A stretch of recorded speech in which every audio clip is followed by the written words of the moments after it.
yeroon akka qilleensaati.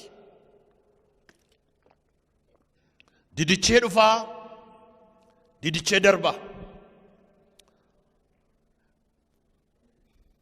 You don't have any control over tomorrow. You don't have any control over yesterday. But you have control over now. Barreeffadhaa isa kana. You have no control over yesterday. It is gone. Darbeera. Waan fedhe goote jijjiiruu hin dandeessu kaleessa. You have no control over tomorrow. Bor angoof aboo irratti hin qabdu. You have total control over now. Amma garuu aboo qabda. Sa'aatiin kun, daqiiqaan kun, guyyaan kun murtee keetii fi aangoo kee jala jira.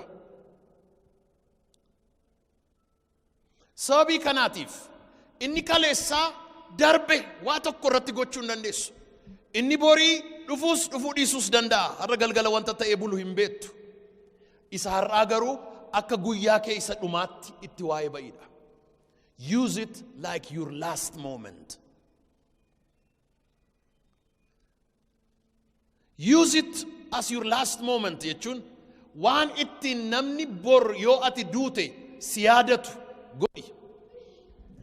Yoo bor duute namni akkamittiin na yaadata jedhi jechaa yaadi yeroo hundumaa. Maaliin yaadataman bor yoon du'e.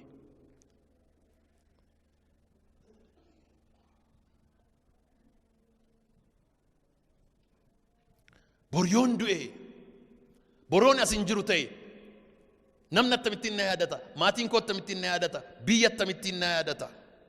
Isa kaleessa gochuu hin dandeessu darbeera. Bor gochuu hin dandeessu hin beektu. Har'a garuu gochuu dandeessa. So use today to the best of your ability. Time management. Kanaaf guyyaa yeroo Waaqayyo siif kenne caccabsii hiriiti.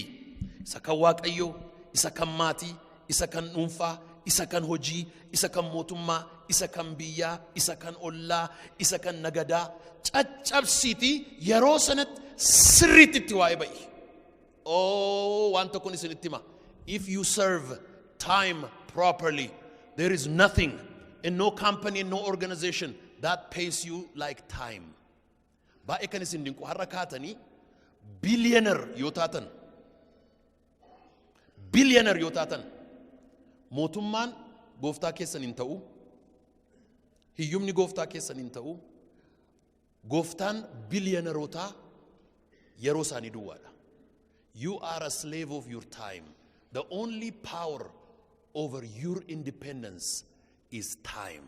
Sooressi billionaire ta'e kan inni sodaatu waan tokkitti duwwaadha. Waan an qabu kana tuun hin nyaatinan du'aa laata. Ituun ittiin hin hojjetinan du'aa laata. So Bill Gatesinis gaafadhu, Warren Buffettinis gaafadhu, Oliko Dangotes gaafadhu, abbaa fedhe gaafadhu. Wanti ati qabdu keessaa the most expensive thing maalidha jettee yoo gaafatteen time siin jedha. The most expensive thing. In Africa, the most expensive thing that we waste is time. Hiyyuma keessaa kan namoonni hin baaneef it is time management. Hiyyuma keessaa ba'uudhaaf akkaataa nu itti taayimii keenyatti waa'ee baanutu murteessaadha. Namni tokko tokko hojiirra taa'ee alaqaasaaf gamaaf gamana ilaalee boqotaa qeensa isaa qorataa intarneetii ilaalaa feesbuukii kana dubbisaa waan akkasii dubbisaa waan organizationii sana miidhetti fakkaata.